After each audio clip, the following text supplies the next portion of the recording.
Good evening and welcome everyone to the third round of the Simsport Racing International GT3 Season 4 here from Paul Ricard. From the challenging swoops of Kyalami, we swap the Southern Hemisphere for the Northern Hemisphere and make our first visit to Europe for an altogether different challenge at Paul Ricard. The 5.770 kilometre circuit is somewhat divisive amongst fans and drivers alike. Built in 1969 near Marseille, the Ricard wanted to experience the challenge of building a racetrack, and it's certainly a different challenge in the modern era, having returned to the Formula One calendar in 2018. But more recently, it's become the home to GT3 racing in France.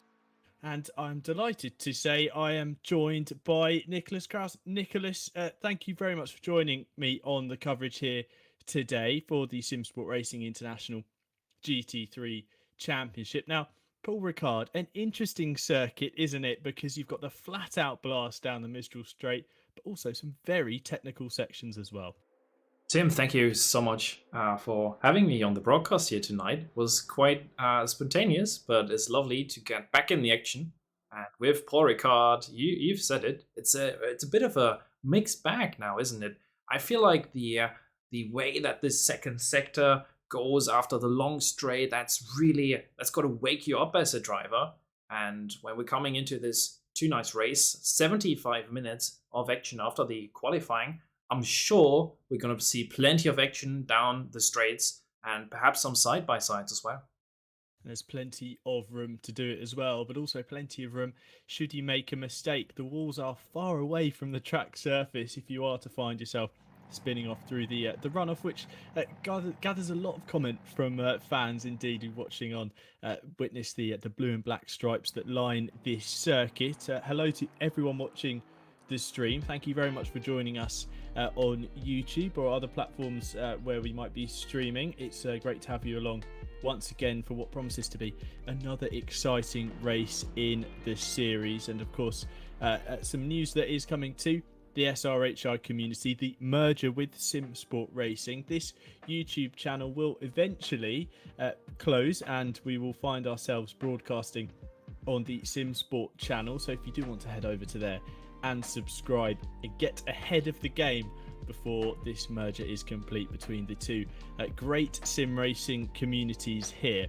Now, last time out at Kyalami, it was Rich Smith that dominated proceedings in the Simsport Racing Bentley, running from lights to flag with little competition, his closest challenger being Reece Spence Robb, who would take the checkered flag in P2, but a handful of seconds behind the leading Bentley. Returning champion Sem Spenkelink made the podium on his return to the championship after sitting out the first round at Laguna Seca. And the race format tonight, we'll head over to live pictures shortly for the 20 minutes of qualifying before a 75-minute race where drivers will be able to and required to make a pit stop during that time. So if we see anyone come down pit lane, we know that the strategy dice are being rolled. Now, Nicholas, we're sure that the drivers are going to be heading out onto track in a moment's time. The pit stop in the race obviously throws strategy into play. It's a way to make passes and indeed defend or maintain your position, but that doesn't make undermine the importance of qualifying, especially at a circuit like Paul Ricard where there's plenty of opportunities to pass. You're going to want to get yourself as high up the grid as possible, but also, if things don't go your way, got to remember that there is an opportunity to make amends. Yeah, I'm pretty sure that in a race like this, the first sector, it's very easy to get some light taps, and that light bit of aero damage during the start of your race that can really mess you up down the long straights. So while it's good to be up at the front, you've got to think about it. If you're starting just in first, you're definitely going to have a whole pack behind you. We're all going to be up there to try and leech some slipstream off you. So perhaps the second or third runner on the grid might actually be in a slightly better place for the first couple of laps. What do you think? I think it'll be interesting to see, won't it? We've seen how close the grid has been this season, a second separating sometimes 25 drivers on the grid. The level of competition in this championship is as high as anywhere else in the sim racing world, and really it's a very close fought thing between all the drivers, and pole position is bragging rights now. It's not so much just the best place to start on the grid, but it's also that battle between drivers to say, look, okay, I am the fastest man in this pack, or woman in this pack of very talented drivers. The clock has, well, we've passed 10 minutes past the hour, so the drivers will be out on track. So we'll cut across to live pictures shortly to see them heading out on their qualifying runs, and 20 minutes of qualifying does give you time to get a couple of laps in, as well as or a couple of runs in, I should say. If you want to pit and strap on new tyres, you can of course do that and head out back on track. Plenty of time to get around at the 5.7 kilometre circuit here at Paul Ricard, and of course you can make use of those new tyres. But something the drivers will have to bear in mind as we see Aaron van Drunen rounding the final corner in the CBSR. He's Mercedes. just about to start his first flyer here.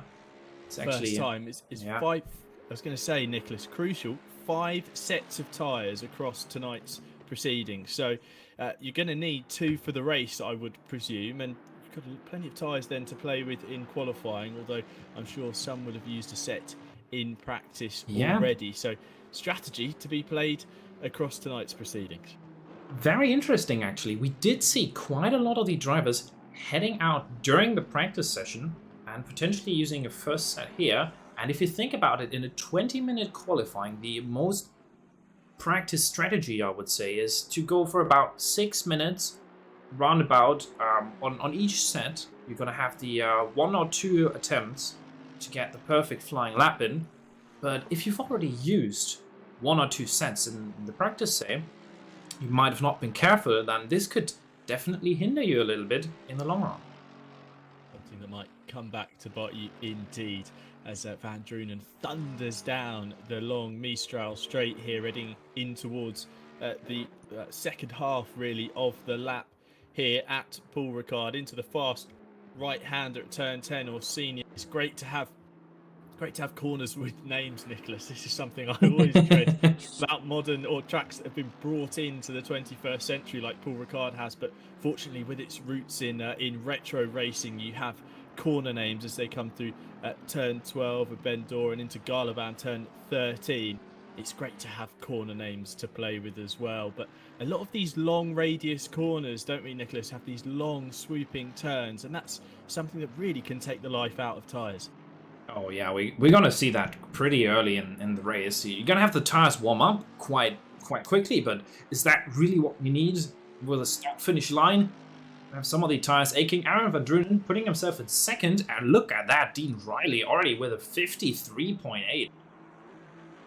A brilliant time then from Riley in the number 22 Simsport Racing Aston Martin. Kieran Vidago jumps up to second place at 0.3 of a second off his SSRi compatriot, as Nard Cox thunders through the first chicane through the left and the right there, using as much curb as possible as he sets about another flying lap. There's Chris Vickers on screen, number 28. The number 147 McLaren. Team just about to go on his first flyer then. There's a few cars that only just now got out. Same story here. Dennis Workman got out a little bit later, tried to use some slipstream. That's paying off decently for him. 55.0 as Chris Pinchbeck sets himself up for a temporary 4th spot here. We see how close the times are already, Nicholas. I'm going to take this bet with you, have a wager. How many cars do you reckon will be separated by a second? In Laguna Seca and Kailami, we had over 20 cars. So what do you reckon? I'm going to write this one down and we'll come back to it. I think Dean Riley's setting a 53, and that's already a very good time to start with. So I'm going to go for 16 cars that get within 1 second of P1 here. I think that's what I'll go for. 16 cars. Do you reckon it'll be more or less than that? I'm going to go higher just to make things interesting. I'll say 25. Let's see what we come out to. 25 cars. At the end of this qualifying 14 and a half minutes to go here, so we're over 5 minutes in, and still a number of drivers yet to set a time. 22 have set a lap, but not all of those quick. Some 3 seconds down to Van der Marts. I wonder if they're just out on sighter laps, finding the track, learning the conditions, and indeed Kieran Vidago. Yep, Vidago Closing the distance here, just ahead, showing what he can do. He's being pushed by Nard Cox now across the line. He's found 410s on his last attempt, also in the 53s now. So this will be the time to beat for now. 53.5. We've got a couple of cars out there looking for some improvement, and now just a quick example here. We're going to go on board for a brief moment, show you how crucial this second sector is. Jitsu Midima right now on board with a 36 Red Rocket Racing. He's setting himself up for a good lap time here. Have a look at this, how he has to dive deep into that right-hander, double right-hander. Got to spot both ace fixes as he finds another 10th. He might be looking good for a 54 here. Let's see, an improvement of a couple of tenths would see him jump in towards the top 10. So let's see how Medina gets on in the Red Rocket Racing number 36 Ferrari. Through the right-hander into the left at Virage de la Tour. Gets the car in, hugs the inside as opposed to veering off the corner. Now the final turn at Virage de Pont. Gets the power down as early as possible. Doesn't run out over that curb on the left-hand side. Straightens the car up flat to the line. Let's see. Jumps up to P7. So what an improvement from Medina. Yeah. Up inside the top 10. A 1 minute 54.456. Sees him move amongst Reece Spence, Rob and Chris Pinchbeck. So he's in fantastic company at the moment. Inside the top 10, but plenty of time to improve. And that looked a really stable end to the lap, didn't it, Nicholas? It wasn't too flamboyant. The car wasn't sliding all around the place. It just looked online and very much in control. He's got that just in control, just on the edge, and that's quite difficult on the Ferrari. Maybe let's talk a little bit about the cars here, as we've seen Sim Spankling also putting it, for now, on the second row of the grid. Dark Sky Racing number 1. Definitely somebody to watch here, because as you know, no custom BOP, which means that the McLaren out there is going to be an absolute beast down the straight. Yes, it's a twin-turbo V8 123 with the Aston Martin Vantage of Dean Riley on third place at the moment. Then it's a turbo V6 in the Ferrari in P4, and it's another twin-turbo V8 in P5. So it seems like British turbo V8s are the engines to have at the moment round Paul Ricard. Here's Dave Jr., race winner from Laguna Seca, certainly showing his pace here on screen in the Artworks team at number 10 Lamborghini. Coming into this final sector once again, opting to just hug the left-hand side of the track there, not veer off the corner, the long left-hander, then into DuPont again. Opts to use more of the curb on the exit there than Medina did, and then cuts across to the right-hand side on the run to the line and improves from P7 to P6. So hops up really rough there for him. Third row. On that final corner, he was up 3.5 tenths before he came into it, which would have been a nice improvement, potentially challenging Vidago here. So he's going to have to go for another run if he wants to get back into that 53 area. Still at a 54.3, so 3 in there at least, but it's not going to satisfy him, I think. Sorry, to correct myself there, Dave Jr. finished second at Laguna Seca. It was Nard Cox who took the victory, but nonetheless showing his form on return to the championship. Chris Pinchbeck here in P10, improving as well. Runs slightly wide though on the exit of turn 10 at Scene. And Nicholas, one of the things with a track like Paul Ricard is there's plenty of room to play with, but you can very much come under the wrath of the stewards for using too much of the track. It's an easy circuit to pick up those track limits warnings. Oh yeah, I have had plenty. I've managed to actually get a drive-through just within 3 laps at one point. The start of the race is so crucial. When you don't have that first lap set, it's absolutely a no-brainer to get 1 or 2 track warnings within the first couple minutes of your race, and that's going to be an absolute challenge to then maintain yourself just below that limit, as we see Chris Pinchbeck improving up into P7 here, making the area around that P6 ever so tight. Yes, very much so. Closely fought. You've got a little over a tenth and a half from P6 down to P8, and gaps are closing all throughout the field at the moment.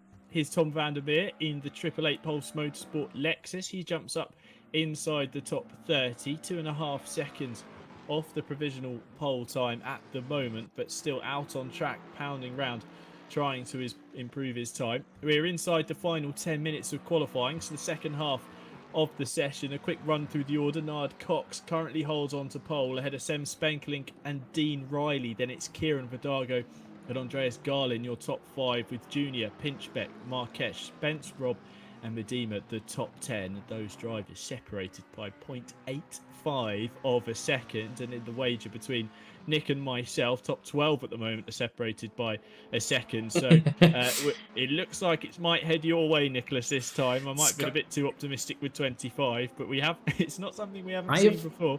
Yeah, I've seen a couple of cars making improvements and then eventually invalidating the lap. So I think it is going to stay tight out there. Lots of cars right now, if I'm having a look, in the pit lane from the mid-pack as well. Those are probably in there to get a fresh set of tires, get another shot there, and now at 8 minutes, we're going to see some very low fuel attempts. Kieran Vidago across the line. This is going to be interesting. He's going to set himself up for the second row on the grid with a Ferrari up there, and continuously, the McLaren's being pushed down a little bit.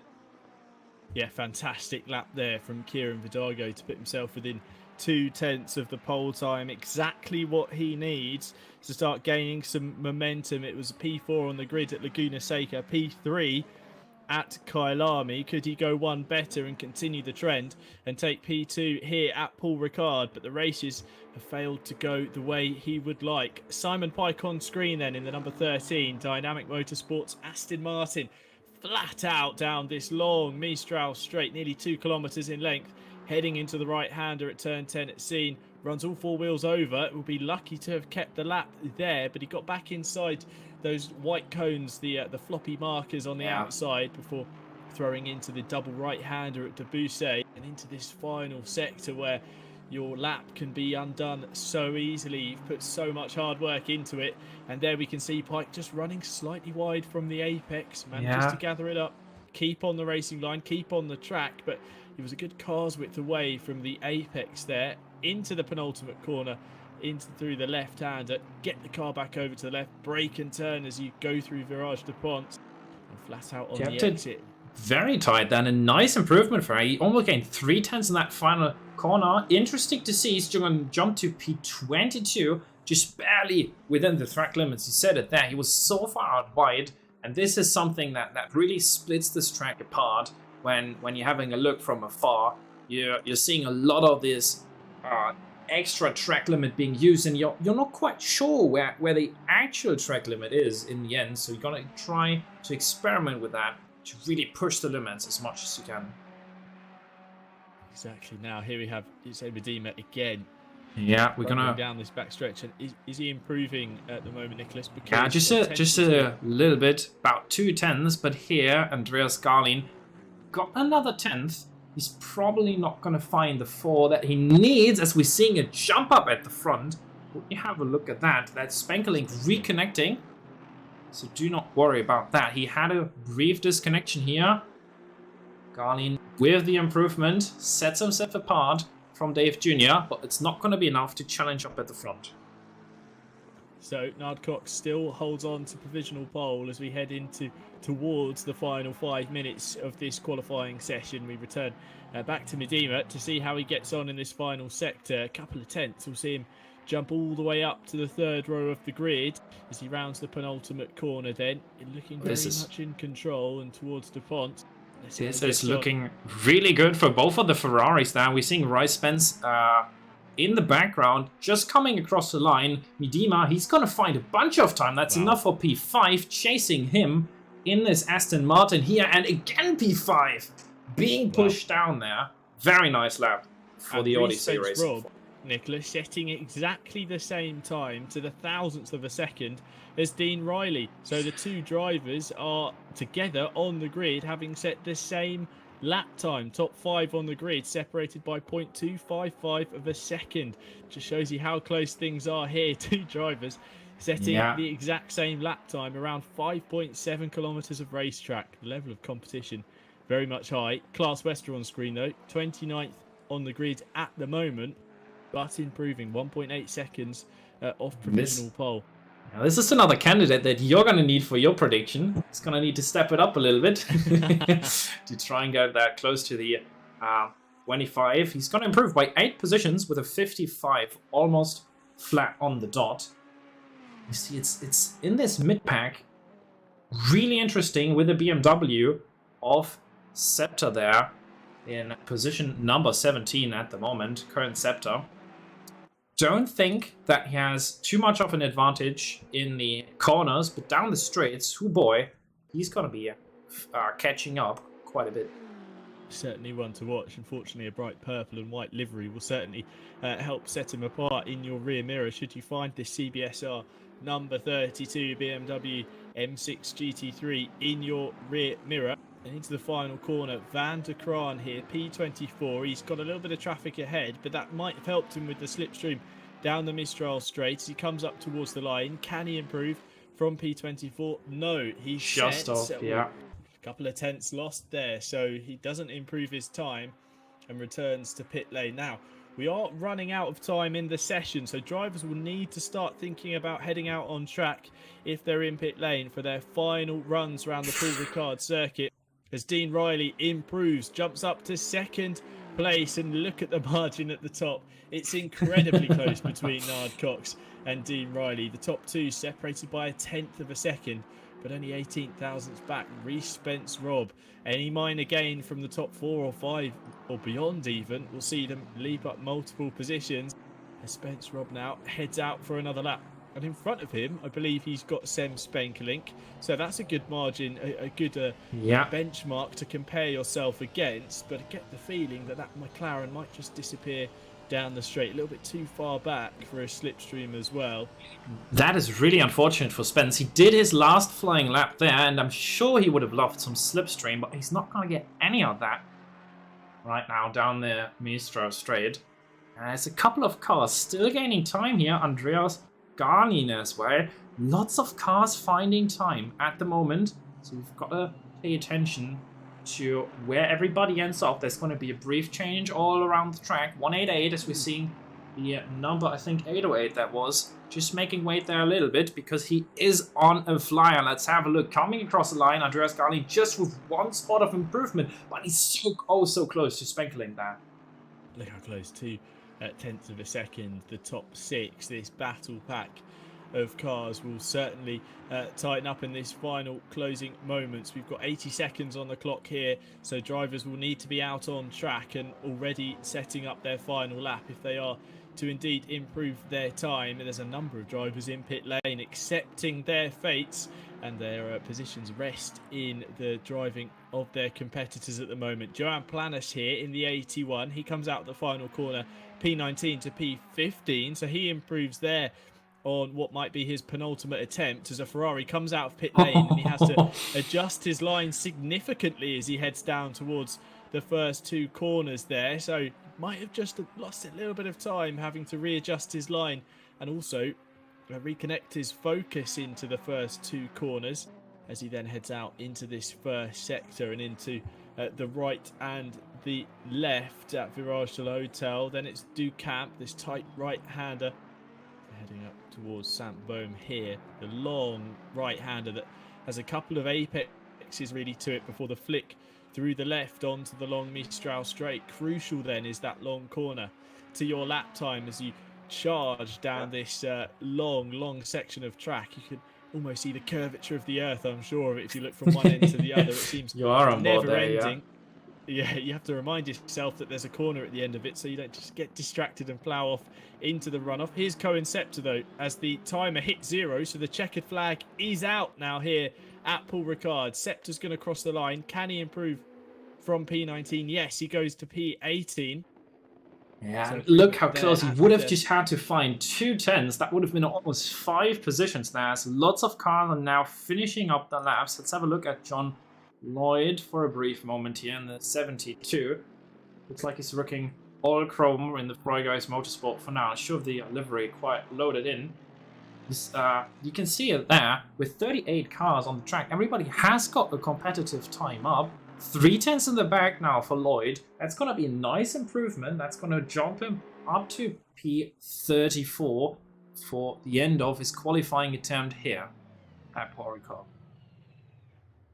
Fantastic stuff. So a close qualifying session then. A number of drivers just finishing their laps. I can't quite see if there's any drivers towards the top 10 on remaining laps at the moment. But I don't. It looks just like Chris Pinchback. He's down the main straight at the moment and on a valid lap as well. So and by the looks of it, actually, he was not, apparently. So let me just quickly run you through. And I'll be with the grid walk in just a hot moment. No problem. Very close qualifying, though. Nard Cox on pole position in the dark sky racing, number 35 McLaren. He had a stellar start to the season at Laguna Seca, led from pole, led for the majority of the race indeed to take a victory in the opening round of the season, but he was challenged by Dave Jr. as they came across the line, separated by only a couple of tenths as they took the checkered flag. And it looks like, Nicholas, that in our wager, the top I think the top 16 are within a second. So really? Well, they're just the top 16. You might be the winner tonight on that one, which is a shame. But close qualifying nonetheless. The matter of tenths separating positions, or thousandths even, from position to position, as the drivers are now on the grid, getting ready, setting up the cars, making sure they've got enough fuel in for their strategy, all the right tyre set. As we mentioned before, there's only 5 tyre sets to go across practice, qualifying and the race, and drivers would have certainly used 2, potentially pushing their luck with a third set that might have been scrubbed from practice in that qualifying session to make sure they can set the best time possible and get themselves as far up the grid as they can. Kieran Vidago having a good qualifying inside the top 5 as well. He continues to impress. And here we are on the Simsport Solutions Segway. We'll head down the grid and run you through the order. Nard Cox on pole position alongside his teammate Sem Spenkelink. Then it's Dean Riley and Reece Spence Robb who share the second row. Kieran Vidago on the right-hand side there in the black and orange Ferrari. He's alongside Andreas Garlin in 5th and 6th. Then it's Jitse Medema, the first of the 2 yellow and blue Ferraris. He's joined on the 4th row by Thomas Van Schaik, who gets inside the top 10. Then it's Dave Jr. in P9 alongside Chris Pinchbeck in P10. Then it's Mattis Marquez, who heads a quartet of McLarens here in the middle of the grid, head of Clyde Bainey, Mike Abranhoser and Chris Vickers, the number 20, 85, 21 and 147 McLarens occupying positions 11 through to 14. Then it's Johan Planus, 81 Ferrari on the right-hand side there, a few positions down to his teammate Jitse Medema. Then on the left-hand side, De Knoit at number P16 ahead of Bolka. Cohen Scepter's BMW gets inside the top 20. Then it's Arndevale, Simon Pike, Klaas Vester in 21st position. Then it's Dennis Berkman in 22 and Thomas Niebauer in 23rd.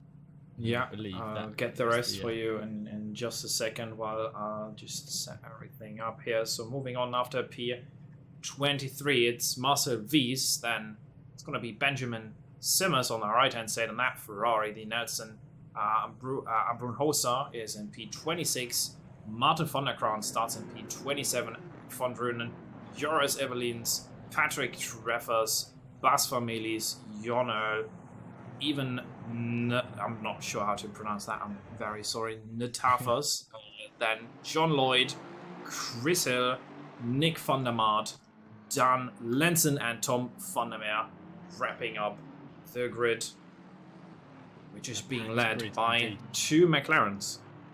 Yes, and a very busy grid indeed, isn't it? And nearly 40 cars once again taking to the track here in this round 3 of the GT3 Championship at Simsport Racing International, SRHI, 2 communities merging, and it's great to see such a fantastic level of competition.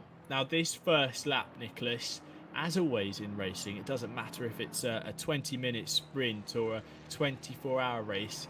Lap 1, you can't win it, but you can certainly lose it. And at a track like Paul Ricard, where there's plenty of opportunities to go multiple cars side by side, you really do just have to maybe back out and live to fight another day.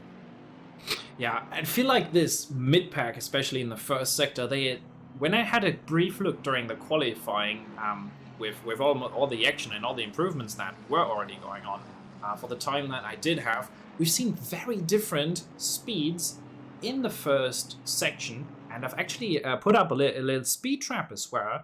There are at least 3 or 4 cars that take lines differently, say they're more aggressive on the entry and then fading out mid-corner, braking a little bit longer, and others that brake earlier. And that sort of communication is going to happen very spontaneously once you're heading into a corner side by side.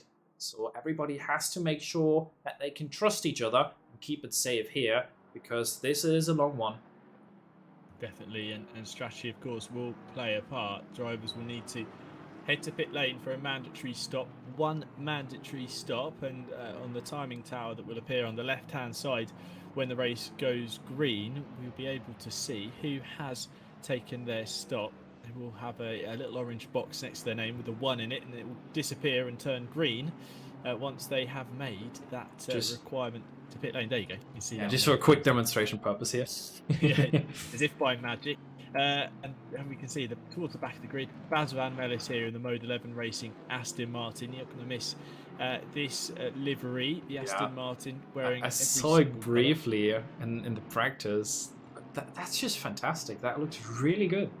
It's brilliant livery, isn't it? And he also uses it in the Porsche GT4 that he drives in the GT4 Championship. So it's certainly unique to Baz, who's outside the top 30 this evening. But I'm sure if he can keep his nose clean and battle on, he will find himself climbing up the order. Now, the 2 McLarens, the 2 teammates, they've got inverse liveries, but they're certainly side by side on track at the moment, and they'll round the final corner and take the green flag to start 75 minutes of action here at Circuit Paul Ricard. The helicopter cam showing the grid, the field turning round this final corner at Virage de Pont. They line up 2 by 2 all the way back. Look how long this field is. Plenty of cars and plenty of action to be had this evening. We wait for the green flag as drivers approach the start-finish line. 75 minutes on the clock here for round 3, and we go green. It's a clean start from the first 2, 3, 4 rows and further back. A bit of jostling amongst the McLarens there in the midfield, but on the inside, Nard Cox leads away and looks like he's going to hold on to the lead into turn 1 and 2. He does, and they all file in line behind. Dean Riley, followed by Reece Spence, Rob Kieran Vidago and Andreas Garlin. So the top 6 remain the same, as it looks like there might have been Yitzhak Medina just dropping back slightly, losing a couple of positions off the start. But Nard Cox has got the whole shot as they go into Hotel for the first time through the left and right. The McLaren driver has held on to the lead as Chris Vickers here battling side by side. Bolker looking up the inside into the right hand, and there's the 114 Bentley on the outside as they go through the tricky right-hander in towards the long swooping right at Zap Bohm. He's still side by side there with Bolker, but manages to dip in behind, and he'll be in the position to benefit from the slipstream as we see. I think that's Dave Jr. Oh, Dave Jr. getting tagged on the rear by one of the McLarens there and spinning off to the inside. That's not somewhere you usually see an incident on the first part of the Mistral Straight, but Dave Jr. facing the wrong way before a lap has even been completed, and it looks like we have a change amongst the top 3. Dean Riley has got himself past Sam Spenkelink, who is a multiple champion in this GT3 championship, so he wasn't able to tuck in behind his teammate. He had to deal with the Simsport Racing Aston Martin. Cox leads away, Riley, Spenkelink, then Reece Spence, Rob, who's got Vidago for company behind, and then it's Garlin and Van Schaken. Indeed, to round out the top 7. Chris Pinchbeck in P8, Clyde Bainey and Yitzhak Medina dropped back a couple of positions off the start there, and I think he's fallen back even further in the number 36 Ferrari. But at the end of lap 1, it looks like everyone's got through cleanly, bar Dave Jr. Nicholas. A strange incident there. Yeah, we saw it on the straight, just a little bit of a tap that majorly unsettled the car there. He's starting to gain a couple of places again. Cohen Scepter also met with a similar fate. He's dropped almost 16 positions there on the starting lap on this grid here. Griff Bulker just making the move on Tim Njoba. And I honestly don't think that was all too unavoidable, because to me it looked like it was just on the straight. The Lambo didn't quite get the exit, might have had to lift, and then slowly moved over to the other lane. I'm not sure if it was an attempt to slow any other cars down, but definitely not the best awareness all around there from some of the drivers involved. Yeah, a shame to have the race unravelled for Dave Jr. so early on. We'll see him, I'm sure, fight back through the order. Joris Everleen's here in the Dynamic Motorsport Aston Martin, battling away with Evan Atapas in the 74 Wild Things Racing Nissan. And we can get a good impression actually here, Nicholas, of the relative straight line speed, because we've got a train of Aston Martins. Sorry to interrupt you there. Ooh. We just barely saw in the background here. Yeah, slipstream action for Dean Riley, who has found a better exit and just made a pass, but look how wide he was going there. Almost looked like he would have put himself out, and we are seeing a very close fight here in the background around Chris Pinchback as well, but Nard Cox no longer leading the race here. A change for the lead then here on lap 2. Dean Riley takes up the baton at the front of the field and passing Nard Cox down the long Mistral straight. Now Nard is under pressure from his teammate Sem Spenkelink, who in turn is being hurried on by Reece Spence-Robb. The train of cars is just managing to split up a little bit with these battles, as we see Kieran Vidago just dropping off the tail of Spence-Robb's purple and silver Aston Martin. As they head down towards turn 1, we ride on board with the number 48 Odyssey Racing Vantage through turns 1 and 2 over the crest, and you dip down. Easy spot to just run out wide and pick up one of those track limits violations. At the moment, managing to keep all four wheels within the white line. Thunder over the curb as Spenkelink in front seems to be getting the tail out of his McLaren 720S GT3. Big cut there we saw from Nard Cox very far to the inside, and that's one of the few areas that the stewards are particularly fond of not to be cut. So I think that might have just been on the edge. If not, we've already seen one or two warnings. Let's have a look from the onboard for Nard Cox in just a hot moment here. You can see it there. He is too far away for slipstream already, and this is going to be big trouble here. Jumping to the rear wheel cam, we get a nice shot of the fight happening behind him. Spence-Robb looks to the outside of Spenkelink as they go in to scene for the third time of asking, but there's not a route around the outside. The two McLarens running very wide on the exit, definitely picking up some sort of warning, if not scrubbing their tyres over the curb, and marbles on the exit there. And as they come through the double right-hander, Spence-Robb looks the man on the move. He's seen one Aston Martin climb up the order. He saw Dean Riley overtake these two Dark Sky Racing cars in the first couple of laps, and I'm sure he'll be trying to make a repeat performance in his number 48 machine. Yeah. To come through the left-hander and in towards the final corner at DuPont to complete the lap.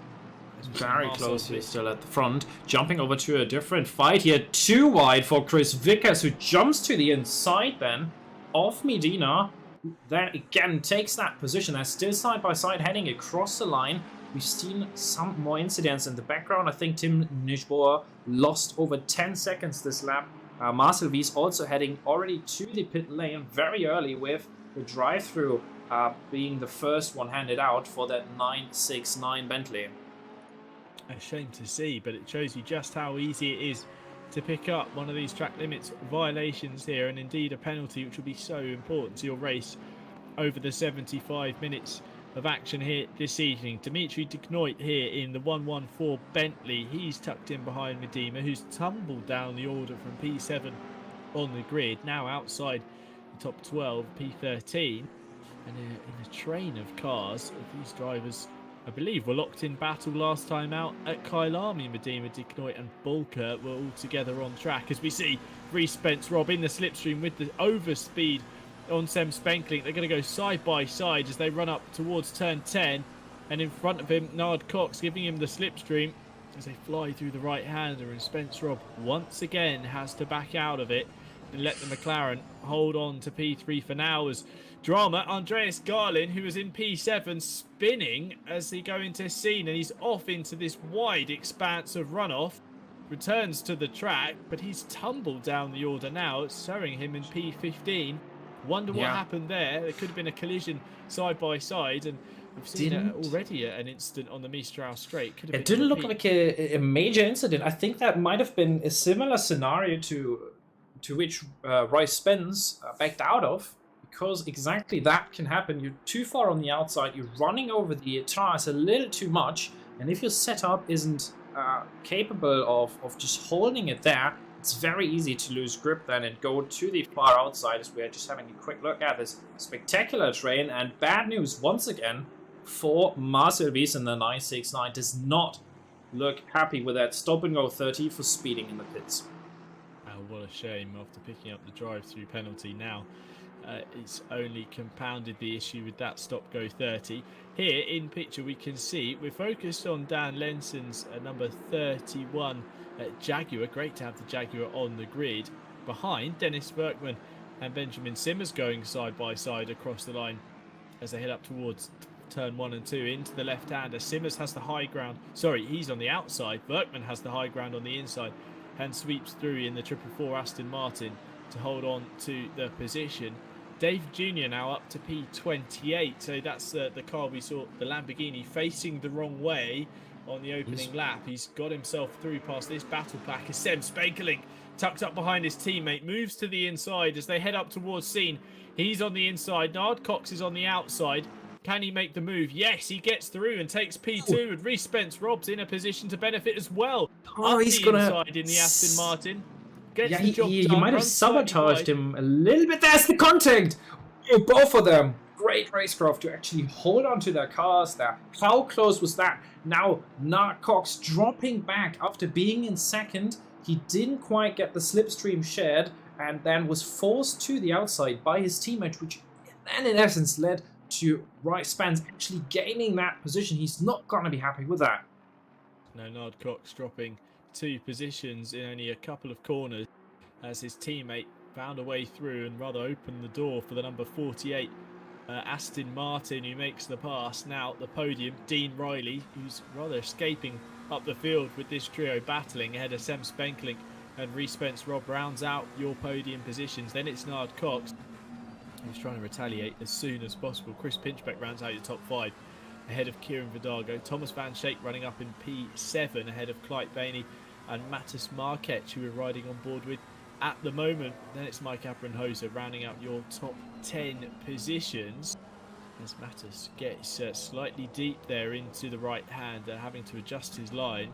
And in front, Clyde Bainey looks to be setting up a run on the Aston Martin of Van Schaik as they ran through the long right-hander and on towards the Mistral Straight. Got a good cut back on himself through there, but it looks like he hasn't quite got the run onto this long back section. Look, just a bit too skittish to get something going on Thomas Van Schaik there ahead of him, so he's actually losing a little bit on the straights here. Still close up at the front. Jump to Rice Spence here.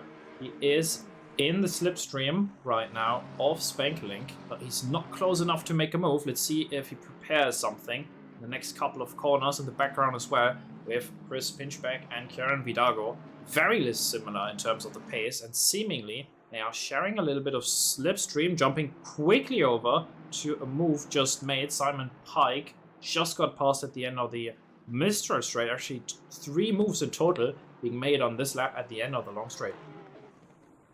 A pass indeed. Looks like Nard Cox then is just starting to slip backwards, getting passed by his teammate and then by Rhys Spence Robb, and now falling into the clutches of the Simsport Racing duo behind Chris Pinchbeck and Kieran Vidago, 5th and 6th at the moment. So got to just get his focus back in line, get back on, long race to go. We've got over an hour still to be had here at Paul Ricard. Plenty of opportunity to fight back, but it's so easy, isn't it, Nicholas, to get flustered. Lose 1 position, that's one thing. Lose 2, very quickly it's another, and now to see the competitors maybe just starting to disappear up the road slightly as Simon Pike goes up the inside of the number 90 Ferrari of Class Vesta, and then in all of that, that's allowing more cars through as Johan Planes and Zander Vale get through, heading up towards turn 3 into the hotel.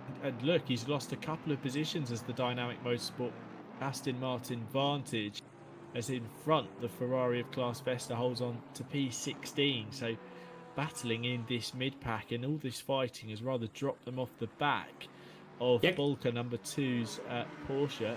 Quite interesting to me, as we're seeing the McLaren's fight here on the straight as well. It seemingly looked like he was perhaps forcing another car off, slowing down a little bit just to give that position back. But that's exactly what you were talking about. As we're seeing a car very wide there in the background. I think that might have been a back marker already, as I don't see very. Sorry, Marquette getting a bit of a slide on in the number 20.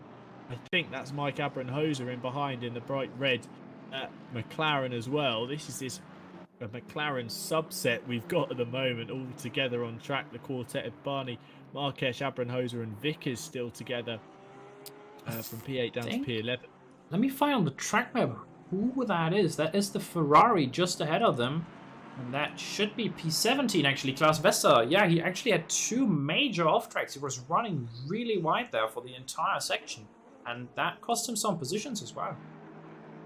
Back on track and looking to dust himself off and carry on. Close to the hour to go mark here at Paul Ricard. But Dean Riley is continuing to hold on to the lead. He's no longer actually gapping the field. That's come down, if anything, now. 1.7 seconds is his advantage over Sem Spenkelink. Look, they're all in camera shot, the top 5 there in that moment. Spenkelink, Reece Spencer, Rob Nardcox and Chris Pinchbeck all together on track. So they are very close indeed. One mistake.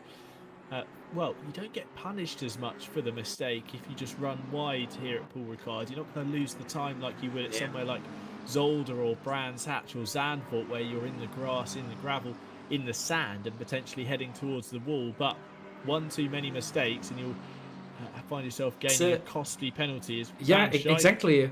You don't immediately lose 1 or 2 seconds, but if you think about it, a drive-through penalty around here takes about 20 to 25 seconds, depending on the quality of your pit entry. You're seeing a nice little 2 wide here around P8 of Thomas van Schaik. It is something that punishes you actually much more than you think, because considering that a warning is a fourth of that, you're losing quite a lot of time. What a beautiful move there to the inside then of Marquez. Van Schaik had a massive drag and run up the 1.8 kilometre Mistral straight, looking for a way past the McLarens in front of him in one foul swoop. Such was his speed on the run up towards Scene. He got his way past Marquez, was looking for a way past Barney as well, but instead had to back out into the double right-hander and lost himself some positions, as there's a Mercedes running offline up ahead. I believe that is a back marker. Yeah, so that is. The blue flags. Yeah, let me just quickly confirm with you. That is, I think, position 36 actually. Tim Nishboa, who had a spin early on during the race. I think that wasn't. Not sure if it was an unforced error, but he definitely spun at the end of the Mistral straight, which cost him a lot of time. He went to the pits. Now he's basically already with the race done and dusted, because he's forced to let other cars overtake him already. Yeah, losing plenty of time on the run towards the first corner, but fortunately stayed well clear of this battle pack behind, and they might have separated slightly, but there's been no real incident between this battle pack involving the 4 McLarens and the Aston Martin of Van Schaik. So really heads up driving from Niebauer there in the Mercedes. There's down the Mistral straight. Abrenhoser tucked up behind the Aston Martin number 299 as they head up towards Scene and the fast right-hander. Abrenhoser forced to go to the outside but can't make the move. And He's tried to cut back actually on Van Schaik and take the inside line as they come up to the double right-hander, but backs out of it, lives to fight another day. Van Schaik holds on to P9 now. Abranhose is still in P10. And the driver's just starting to maybe realise who they're battling on track now, what the position is that they're fighting for in this race. And I'm sure with over 15 minutes of this event gone now, they'll start turning their minds towards strategy, as Simon Pike's got his hands full with the 808 Aston Martin of Xander Vale. No time to think about pit strategy here. It's all about fighting on track. Pike runs wide though through the left-hander. That opens the door once again for Vale, who's now side by side and opts to just tuck in behind now.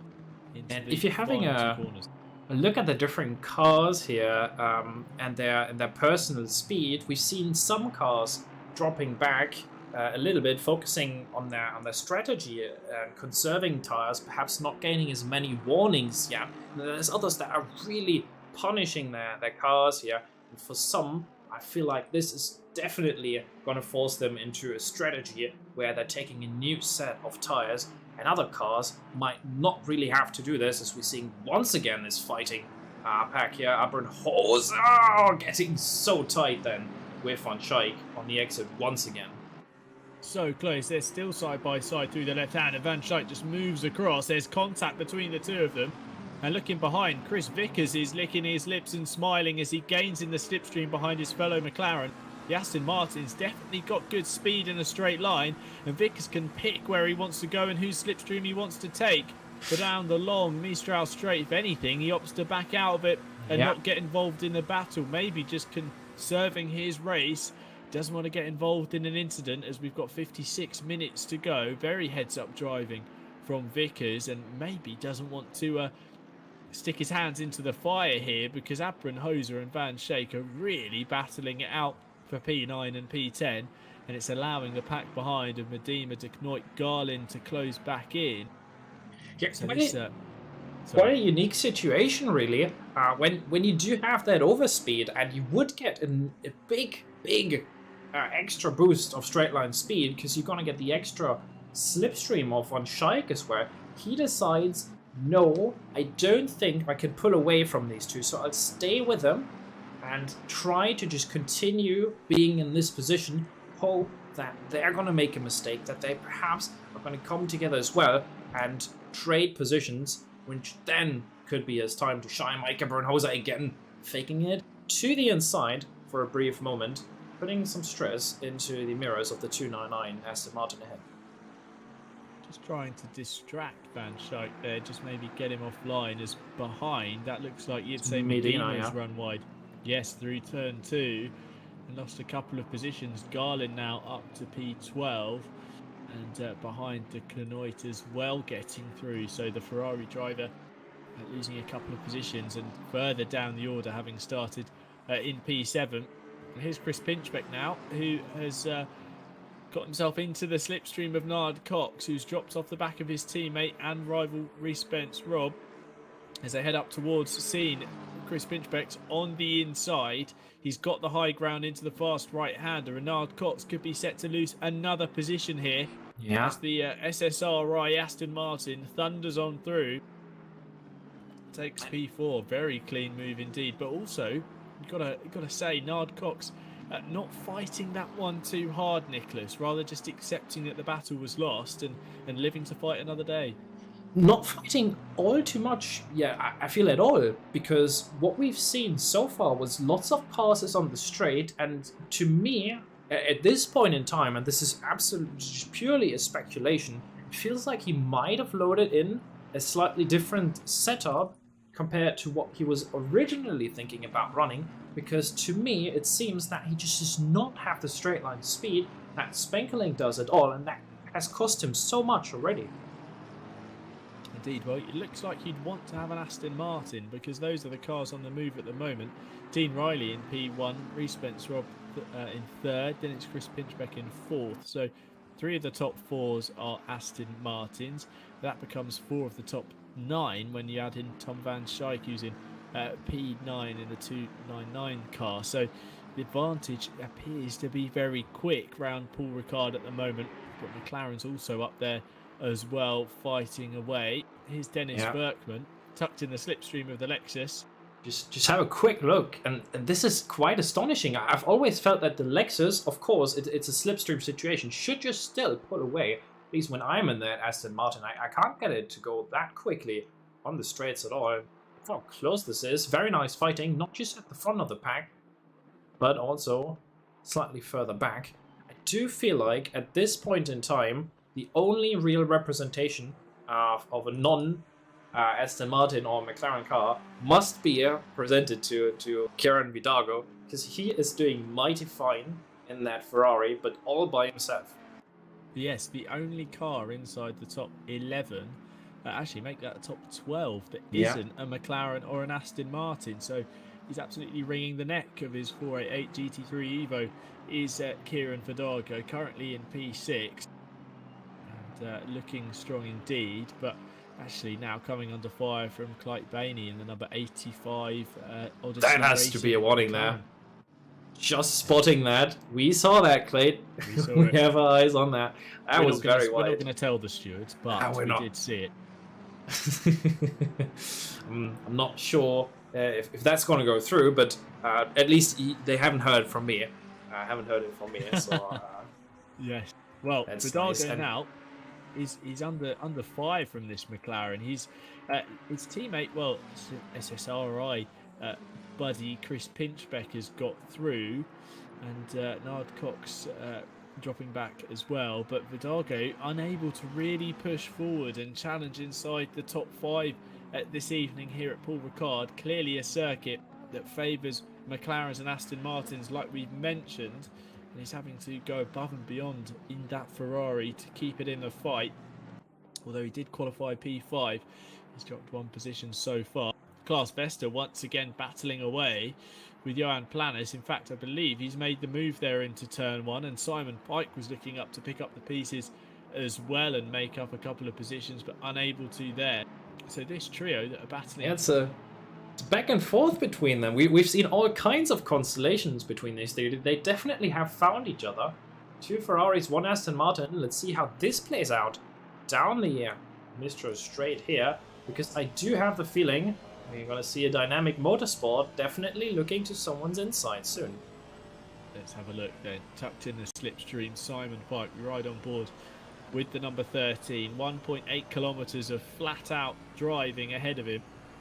In the slipstream, not really gaining yet in fact, but of course Planas in front has got the slipstream as well on Klaas Vester. 285 kilometres an hour into the right hander at turn 10 at Scene, is running wide over the curb. Planas having to get himself gathered back up as he hits the brakes, and Simon Pike almost getting caught out there, running wide on the entry to the double right hander. Gets back online though. And this trio live to fight another day, but very close. And they all seem to be so equally matched as well around the lap. It might seem like Pike is at the back of the 3, but they're all staying together. They're not separating as yet. So you get these battle packs formed, don't you, Nicholas? Especially at a track like Paul Ricard, where there is that opportunity to maybe gain back lost time in the slipstream. You get these pockets of action forming. Definitely. Simon Pike, I've had a quick look on my data here. You know, I'm the German data guy. That's what I'm here for, really. Just want to have a look at all the numbers. He's the quickest out of the 3 in the first sector. So that's a repeating process. He keeps on getting close in that first sector, somewhat in range to rein them in on the straights, but then he somewhat loses that momentum coming into that final sector here, which then just leaves him in this 18th position. Now Sander Vale, however, he's a very quick driver. Last lap for him, 2 seconds quicker than Pike's. So this is, you see it there, just a little bit too wide on the exit. Stewards are going to be having a look at that. Sander Vale very much in contention. I wonder if he's feeling the pressure of that number 808 behind Simon Pike, making a mistake through the tricky right hander at Virage du Camp. I wonder if Pike's running slightly higher downforce, because those Ferraris, he didn't really catch them in a straight line, but that speed in the first sector shows he's got good fundamental grip in the car underneath him. As here, The battle continues between Van Schaik and Abramhoser, but joining the party now, Chris Vickers and Andreas Garlin. It's 4 for P9 at the moment. They're all fighting away. There's the Aston Martin, the yellow and black car, leading this pack. Mike Abramhoser looking for a way past. It's almost an 8-wheel Aston Martin McLaren there. They're all so close together. It really is. And to the pit lane then, Chris Vickers coming in first. And with a decent pit effort, that could definitely pay off for him. And now Martus Markek has caught Kieran Vidago here. So this is the fight for P7. Brewing hot. Because down this straight, things are definitely going to spice up. If we're having a look, last 3 laps, I'm going to bring up the comparison on my end here in just a second. Last 3 laps for them, Martus has gained almost a second on each lap, so this is going to go down to the wire in just a hot moment. I wonder whether Vidago's made a mistake, or in fact has lost time through being passed by Clyde Bainey in the number 85, who looks now to be in P6, Vidago down to P7. So one McLaren's already got through. It looks like there's another, Matas Marquez, trying to line up a pass on the number 4 Ferrari as they head up towards Scene. Not gaining in the slipstream too much there on the Ferrari. Into the long, fast right-hander. It's the French version of Copse Corner from Silverstone. And then they head up towards the double right at De Beausset. Opting to run almost a NASCAR-style high line before you throw it into that second apex there. Use as much curb as you can on the exit. Then you're braking and turning into Virage de Bendor. Through the left, another late apex. Vidago wrestling with the car in front, but managing just to keep it on line and optimise his time. Here you go, Marquez running a very different line here through the Tour. That's one of the beautiful things about this track. You have, for example, say around Silverstone, there's a very distinct line that is absolutely the quickest, but around here there's just so many options, so many ways you can take the track, especially that third sector, and still be quick. You can be more aggressive, you can be a little bit wider, you can just completely keep it to the inside, and everybody finds his own style, which is definitely one of the unique things about this track, really. Definitely. Now, in reaction to the pit stop from Chris Vickers, Mike Abramhoser has now come down pit lane to take his mandatory stop in the number 21 McLaren. So we are starting to see pit stops being taken by the field. So with a little over 45 minutes to go, the pit window is well and truly beginning to open as Vidago, and behind Marquez running very wide over all 4 wheels over the curb and into the runoff area there. So that will be another potential warning for track limits, but you can see him closing up, and as foot is flat to the floor as Kieran can possibly make it, he's still being gained on by the McLaren, who goes to the inside in towards Scene. Ferrari on the outside, McLaren on the inside. It looks like Vidago is going to lose another position here as Matas Marquez gets the job done and takes P7 away from the number 4 Ferrari and into the double right-hander at De Beausset. The move is confirmed. A bit of a slide on from Marquez on the way in. Just showboating with a spit of flame as well from the back of the McLaren 720S. But Beautiful Marquez now timing takes on P7. that, Oh, as Vidago goes late on the brakes to try and just distract and disrupt the driver who has passed him just seconds ago.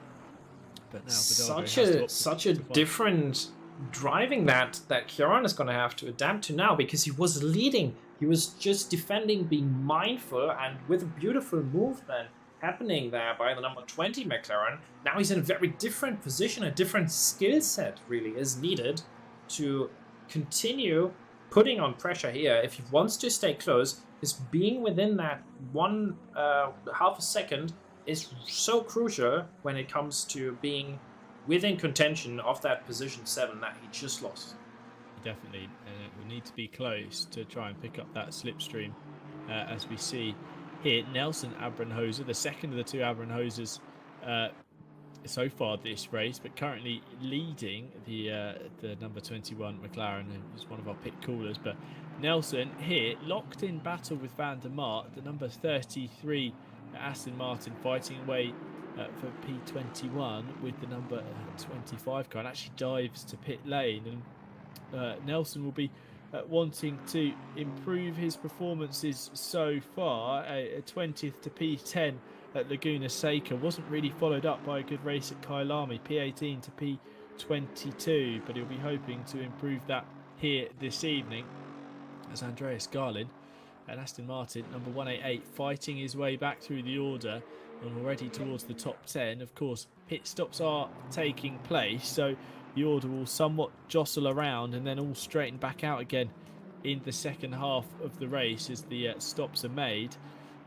And we'll try and keep on top of the strategy as it plays out to help you keep across all the action here. But we are edging towards 40 minutes to go. Yeah, and another battle that's definitely coming up. These two should be well matched. Andreas Garlin definitely getting close to that rear wing of the 299 right there. He's been gaining half a second on the second to last lap, and then at least a tenth on every other lap. So he is definitely a quicker car at the moment. He's got the slipstream now. These two were close in qualifying, but at the moment Andreas Garlin is on the move. He gained 4 positions within just the last 15 minutes. Well, Garlin, really another driver who hasn't quite had the season he would have hoped for. Laguna Seca getting involved in the first corner instant and fighting back from P5 on the grid. He then had to fight his way through to P15 at the checkered flag. He's looking for a way past Van Schaik. And at Kailami, it was more the Garlin we know from P5 on the grid. He came home in P4 to score himself some valuable points in the championship. Unfortunately, today he's having to do a repeat performance of the opening round at Laguna Seca, fight his way through the order despite qualifying well in P6. Found himself off into the expansive runoff area at Scene, and now he's climbing up the order. He dropped down outside the top 15, I believe, and now up to P10. Of course, gaining a couple of positions as the pit stops take place, but could be in for a late race charge if he opts to go long in this first stint. Talking about a race charge as well in the pits at the moment. Hello, Andreas. That just really caught me off guard. I closely got there for a brief moment. I'm sorry for anyone listening on the headphones. Chris Hill on the number 7. He started in 35th and then got himself well up the order. Was within the almost within the top 20 for a hot moment. He's in the pit lane right now. We're gonna keep track of that story for you a little bit. See where he ends up, and with the reverse story here of Cox, can't forget it here. He's dropped 1.6 seconds to Chris Pinchback, and if I'm having a look at the last 3 laps here as well, he's losing. He's losing time at the moment. As behind, Barney heads to pit lane in the number 85 McLaren. So that's one of our top 8 drivers. So really a driver inside the fight for the top of the order. Let's see where that brings him out into the battle once he's made his stop. Barney was inside the top 10 convincingly and climbed up the order in that McLaren with plenty of pace in the opening half of this race, but with 40 minutes to go has made his way down pit lane. On board with Cohen Scepter, a driver that we were watching early on, Nicholas, and someone who looked to have plenty of speed in a straight line, but the BMW's gone the wrong way this race. You can hear it in the audio as well. The right-hand side tires, they're just scrubbing all so much. I mean, the car is a heavy beast as he's now heading into the pit lane, probably looking to get himself a new set. Klaus Vester then lost 10 seconds in the background there, dropping. I don't think he was dropping back a position, but that is definitely going to cost him. And this is the sort of midpoint in the race where cars will be thinking about potentially going for a fresh set of tires. If you do, then that's going to show us a whole new dynamic. And with the BMW, just to quickly wrap this point up, I feel like perhaps you kind of have to find a better compromise when the third sector is just costing you so much time, perhaps running a little bit more, being a bit more aggressive in terms of the tires, using them up more quickly so that you're going to have that extra grip that you desperately need around here. Indeed. So further down the order, Dennis Berkman in the 444 car. He's battling away with Chris Hill in the number 7, the driver we mentioned, who climbed up the order in the opening half of the race and has made his stop just before the midpoint, in fact. Sorry. Yeah, a couple of cars in the pits right now. Yeah. We're also seeing a close fight here for Andreas Garlin and Scheik potentially as they're heading into the first sector here. So lots of changes at the moment. Not all too clear who's currently fighting, but yeah, definitely Workman and Hill as well, who just got out of the pit lane, so he has to put a little bit of extra pressure into his tires to once again become competitive. So a crucial 3 drivers pitting from inside the top 10. Rhys Spence, Rob, Chris Pinchbeck and Mattis Marquez are all about to complete their mandatory visits to pit lane, and that will be crucial as to whether they can gain the advantage, use the fresh rubber, get out in clean air and either gain some time or maybe jump up some positions on the competition around them. At the moment, Dean Riley still leads the way. 1.7 seconds over Sem Spenkling, then it's 10 seconds now back to Nard Cox, and even further so back to Kieran Vidago, who's 15 seconds down on the leading duo. But all the pit stops are now starting to play out. Spence Robb has come back out onto the track, I believe, with Pinchbeck and Mattis Marquez. Looking at the timing tower on the left hand side, they've all emerged in a similar part of the track, I believe, or similar position in the line of cars. Separated about 3 seconds here. One thing that's interesting though, if we're having a look here, this is Patrick Travers, and right now he is just 3 seconds ahead of Pinchbeck, who's one of the first cars outside of Spence, ahead of them, and we are now seeing Dean Riley heading for his mandatory pit stop. Here it is. The lead changes. Riley will hand over the baton to Sem Spenkeling because he makes his mandatory pit stop. He blinks first from the lead of the race with 36 minutes to go here at Paul Ricard. Riley is making his mandatory stop, and now it's a crucial part of tonight's proceedings. Can Spenkeling attempt to nail his in-lap? Because I'm sure he won't want to lose too much time on older rubber. Nard Cox in behind.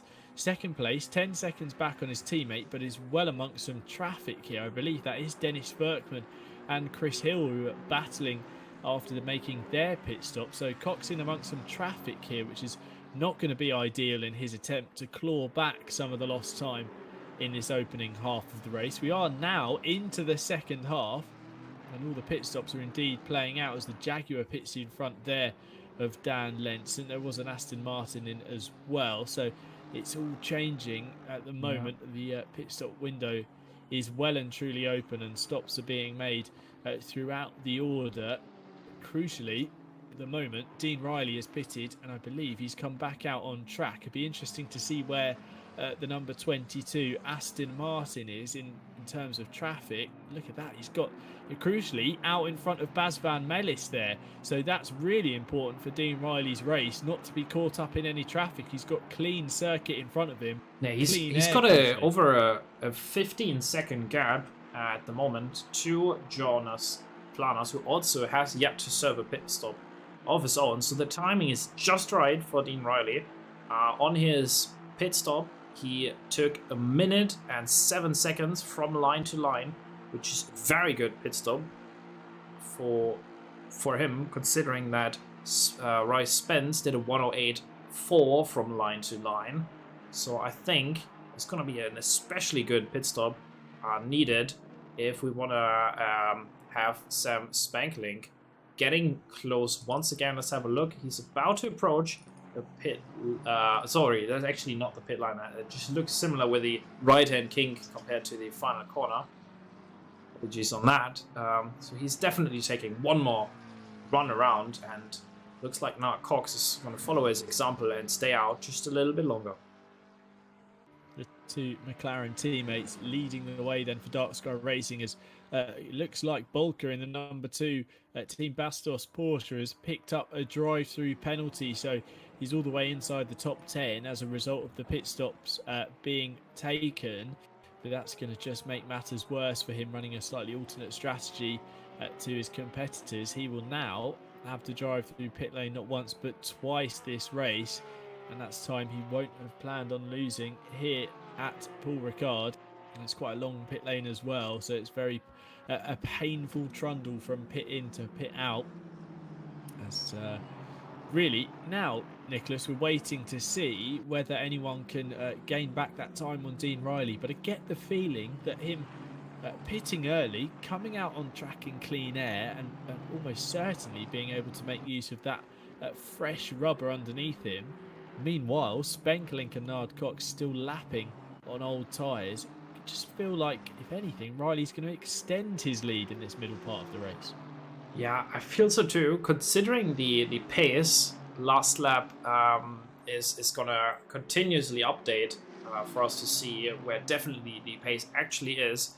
Still not quite representative. He's going to come across the line about 50 seconds, so we can judge whether or not he did go for a fresh set of tires and how that worked out. Because do keep in mind that they only do have 5 sets in total. I'm not sure if anybody's affected by that at all. Pinchbeck makes the move there on Patrick Treffers in the 313 Nissan on the run-up towards Scene. Makes the pass, and the number 443 Aston Martin will now kick on and hopefully close the gap to the drivers in front, although it looks like there's still a number to pit in front, including Andreas Garlin, Van Schijk and Bolker, who are all in pit lane at the moment with 32 minutes to go. And this is exactly what you were talking about, right, Spence? They are losing about 5 tenths on the attempt to get past the Ferrari 253 of Van der Kraan there. So that is a big difference. Having to leave some space on the pit exit as well. And look how close these two are leaving the pits here. Much quicker stop. Thomas Van Schijk not opting to go for a fresh set of tires, his stop being almost 20 seconds quicker than anyone else's, and it is valid, so you know he's riding a different strategy. He's going to be a bit slower from here moving on out, but he's gained big time. Well, Garlin must have also opted for the same strategy, because those two were battling on track pre-pitting, so 2 drivers there clearly opting to see if they can make their tyres last the final 31 minutes of this race at Paul Ricard. Spenkelink and Nard Cox still out on track. Vidago, De Knoit, Jitse Medema and Johan Planas, your top 6, all still yet to visit pit lane for their mandatory stop. The leading driver who has stopped is, of course, Dean Riley, who's led the majority of the race so far. And towards the back of the order, as we see, a slight mistake actually made there from John Earl, who's yet to pit in the 95 McLaren, pulling off towards the inside. Gets the Fry Guys Motorsport 720S gathered up and back on his way. In doing so, has lost a couple of positions. Bit of a mix there between a mistake and really just letting them pass. I would love to get an insight on what he was thinking there. If it's just maybe I broke myself, don't want to cause any trouble, considering I still have to do that pit stop, or is that basically him saying, all right, I'm going to try to continue fighting, as we're seeing another drive-through here being applied to that number 85 of Clayt Barney, unfortunately. And that's a shame, because Barney was on the move, was past Kieran Vidago and inside the top 6 positions pre-pit stop window, and that's going to be crucial to his race result. As here, rejoining the circuit, one of the Bentleys, I believe that's Knoit. Yes, the 114 car, but Van Schijk and Garlin sail on through in the Aston Martins and hold on to P11 and P12. So the late stop there from De Knoit in comparison to his competitors has not seen him gain any time, as now Chris Pinchbeck is looking for a way past the Aston Martin. Chase back with Pinchbeck once he does get close enough for a move here. Now, something I want to highlight for a brief second. It looks like there is only one car that has figured out this pit lane entirely. Actually, let me just quickly check with Dave Jr. Actually, it might be Dave Jr. as well, because his pit stop was all 44 seconds long, and that is not long enough to just be a drive-through penalty. That is actually a full-on pit stop, as we're jumping back to Chris Pinchbeck, who has the run now. Now, on the outside. Pinchbeck looking for a way past Van Schaik in the fight for P11. He's on the outside. He's got to go the long way around, but they are still side by side on the exit of scene. Van Schaik's got the inside into Debose, and Pinchbeck's going to try and be clever here and cut back to the inside through the middle of the corner. He's got the high ground on the exit and can afford to just run his competitor out of road as they come up towards the left-hander. Chris Pinchbeck has got the job done. And What he's a move. made the pass. A very clever decision there to just get up the inside in the middle of the corner. We see the racing line opts to hug to the outside there and run almost a NASCAR high line and use the banking, but really heads up driving then from Pinchbeck to be able to just cut back and get the move done on the inside. Yeah, and, really smart stuff there. Just a quick update here. You can see some damage to the car of Patrick Treffers, and Clayton Barney will right now be biting the wheel because he was involved in a collision with him, even though they're currently not fighting on the track. That cost both of them over 10 seconds of time, lots of tire wear, and he also got a drive-through just from that incident. So that's 3 things. That's a Paul Ricard bingo for you right there that Clayton Barney is going to be not happy to participate in. Absolutely. We are still, I believe, waiting for Sam Spankeling and Nard Cox to come down pit lane with 27 minutes on the clock. So they are running it very late into the race. So you know that I'm the man for data here. I've analyzed the lap times between Sam Spankeling and Dean Riley. And Spankeling right now is losing 1 whole second every lap on Riley. So what's the strategy card here as he gets a massive slide on through turn 2 as he clips the curb? Is he hoping to just be able to claw all of that back and make the pass on track in the closing minutes? Because surely he'll know that he'll be losing time at the moment, and with the pace that Dean Riley has had, and especially considering that number 22 Aston Martin has not been in traffic at all for the this second stint, really, that's just time surely disappearing from Spankeling and Cox. They must come to pit lane shortly. To me, it almost felt like as if they saw that Riley was heading in, and then their natural reaction was, right, we don't want to copy him at all costs, because that's just not going to be better for us. But what they didn't realize is that this strategy actually didn't work out in their favor at all, and they might end up fighting with some of the other cars that they weren't expecting to come close to. As long as we're seeing a pit stop from Joan Planas in the next couple of laps, Dean Riley will still be riding in clean air, and this is going to be absolutely massive for the Simsport Racing 22. Catching up then on the back of the number 81 Ferrari in front, Joan Planas having a strong race in the Red Rocket Racing machine. P14 at Laguna Seca, and unfortunately a DNF at Kyalami, so looking to make amends here at Paul Ricard. And this fantastic battle actually further down the order. Looks like we've got Van der Kraan, Joris Evelens and Sander Vale all together on track. 3 cars fighting for positions 21, 22 and 23. And in behind, as there's a little bit of contact there between the trio as they come through the final corner, that's Nard Cox's McLaren in behind. So more time just being hemorrhaged as he's caught up in these battles by cars he's not racing for position. And again, just compounding the time lost through this slightly different strategy to erstwhile race leader Dean Riley, as there's a stray cone in the middle of the track, being a brave little cone trying to make it across to the outside of the circuit.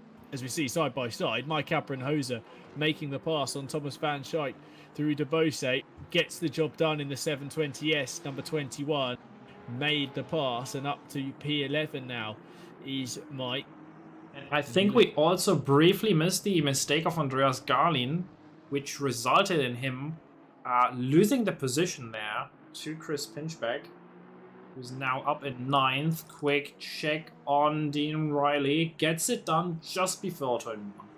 It looks like Joan Planas didn't fight that too hard either, as up the inside Dean Riley makes the pass for P5. He is leading the drivers that have pitted so far this race, but with 23 minutes and 35 seconds left on the clock, they're still the top 4 drivers still to head to pit lane as Van der Mart looks to the inside of Chris Hill on the run up the incline towards Scene.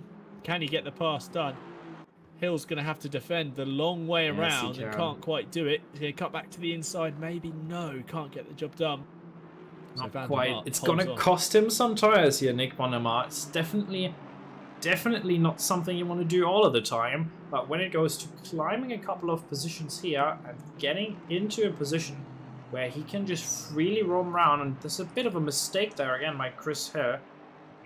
He's lucky enough that the Ferrari who was back there isn't actually fighting for position with him, as we're jumping to the front here as there's another pass around Martus Markic and the Bentley of Dimitri de Knuth.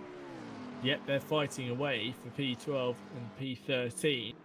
And up the inside, Matthias Marquez gets the job done easily in a straight line in that McLaren. Sorry, holds on to the position I think he, let me just quickly check. I think he got past, considering that he's a bit quicker on the last lap and didn't lose, and Dimitri de Knuth didn't lose any time on his PB. So I am assuming that Martus just got the pass on the straight done, and it looks like he's immediately pulling away as well. And still, we wait for Sem Spenklik and Nard Cox and even Kieran Vidago and Jitse Medema to head to pit lane. The top 4 drivers really extending this first stint with 22 minutes to go here at Paul Ricard.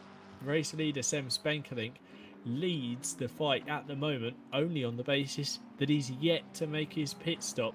Dark Sky Racing McLaren has a 14.4 second advantage over Nard Cox, his teammate. Still, these drivers will need to come to pit lane and they will lose a lot of time in doing so.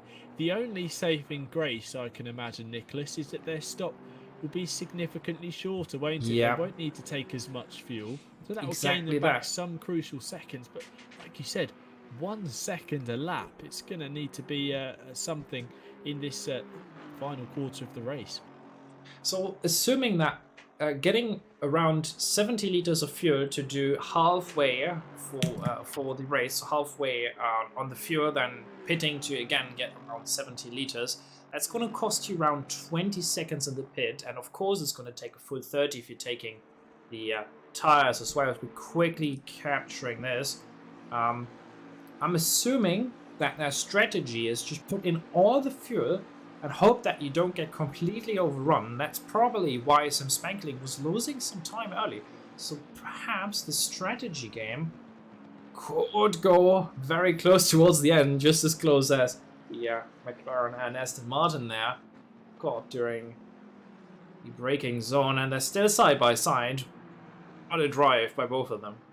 A little bit of paint exchange, I'm sure, there on the exit of De Beausset between the McLaren of Matthias Marquez and Thomas van Schijk's number 299 Aston Martin. But Marquez is through and up to P11, and certainly making his presence known in this second half of the race. We're coming up to the final 20 minutes, so we'll run you through the order, still with pit stops to be played out. Sem Spenklik leads the way. He's got that near 15-second advantage over his teammate Nard Cox, but get the feeling that as he closes on that traffic in front, a battle pack that includes Bolker's Porsche, yes indeed, it's Simon Pike as well, and Clyde Banney as they clatter side by side. Oh, what a collision there! Secondary collision. I was going to say, get the feeling Spenklik might want to get out of this drama and head to pit lane. And he certainly used up one of his lives there, or at least one of his good luck charms, because Spenklik gets through unscathed as there's drivers going left and right across the track. He continues on, it seems, yet to come to pit lane. Spenklik crosses the line. And he refuses to do that pit stop still. Dark Sky Racing, I wonder how much fuel he is going to bring to the table. And we did see the collision there. Simon Pike and Clyde Banney, I think. Yeah, it looked like it was Bulker in the red Porsche and Banney hitting. Yeah, sorry, yeah, you're right. Shame to see, because they battled so hard through De Beausset, and then it all came to blows there in the left-hander as Chris Vickers looked for a way past Dimitri de Knuth, and then there's a Lexus on the inside slowing down. That's lap traffic as well. Gets through though cleanly. But as we're saying, Spenklik leads the way. 34 there in the background. That's Tom van der Meer. It's still so close. I don't want to miss the action. I want to get. I want to do a beautiful recap with you because there is such a nice dynamic in terms of the strategy. Because it's just fights everywhere around the track. Beautiful racing. It's plenty going on. Yeah, which is great to see as always from the group here at SRHI, soon to be part of SSRi, Simsport Racing International, merging with the Simsport racing community to form a mega community, if you like. Plenty of fantastic drivers. It doesn't matter if you are, of course, a novice, new to the sim racing world, or you're a pro and you've been at it for a long time. It's certainly a community worth joining and getting stuck into some of this racing action. As Van der Mark gaining in the slipstream of Dennis Workman, looks to the inside as they thunder along the 1.8 kilometre Mistral straight and up towards Senior. Van der Mark will have the high ground, the inside line into the fast right-hander. And as they rise up the incline, Workman's rather got to back out of it for now and live to fight another day. There's no way he can go around the outside. Oh, he's got to give try it a go. to, yeah. I was going to say he was going to give it a go, rather bailing out of the final moment there, tucking back in behind his fellow Aston Martin. As further up the road, Nelson Abranhoser has been handed a drive-through penalty for his work in the number 33. Quite a lot of them in the last couple of laps. So this seems to be the area. Hello, there's somebody flying off in the background there. I think that might be Dan Lanson. Yeah, there he goes. Yeah, Dan Lanson taking a rather alternate line through the final he's sky high.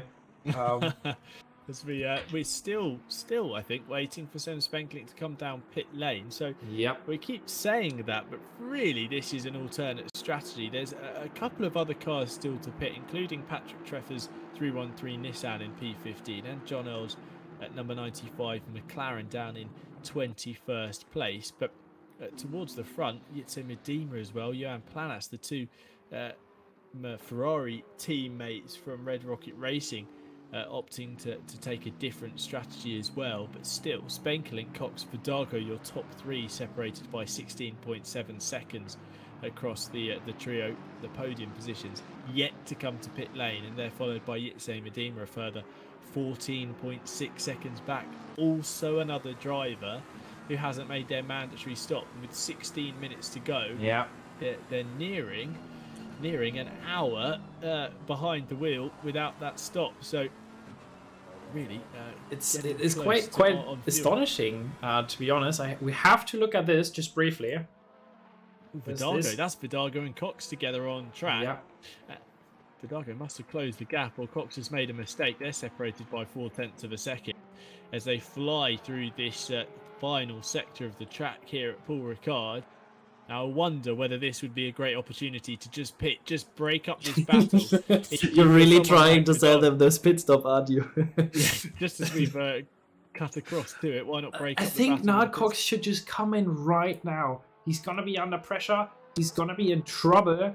If there's a contact, perhaps they're going to slow each other down. He lost 1.5 seconds this lap, and he's going to continue losing more. Not sure, perhaps, and this is a very vague statement, his intention right now is to actually hold up Vidago in order to stop him from coming closer. That is the only reason, I think, why he would still be out there on track. Well, if you think about it, a pit stop race of any kind, whether it's a shorter one like this, 75 minutes, or indeed if it's a 24-hour race, it's almost like a time trial, isn't it? You want to lose as little time as possible. You want to make sure every stint is as quick as it can be. And I get the feeling that rounding the final corner and onto the start-finish straight, one of these drivers should have just pitted, should have got out of the battle, saved themselves the time, and just come down pit lane, made the stop, and head out back on track into this final 15 minutes of the race. But no, maybe this is the reason why Nicholas, I'm behind the mic and not out there on the virtual track. I'm not sure either. I want to know the info. Do they have the right PSI? Is it just in the zone right now? Do they have some special kind of strategy? We have to come back to this, though. I'm actually on the wrong camera for a brief moment. There we go. Yeah. Vidago makes the pass up the inside of Nard Cox on the run into Scene. He must have had the overspeed with the slipstream and gets past the McLaren driver into turn 10. I have the data for it as well. You know how it goes. He was actually 8 kilometers quicker coming into the braking zone. So big overspeed then, and I do have the feeling that now Cox actually could have lifted, or he was just forced to provide all that much. Slipstream Patrick Treffers into the pit, and here we go.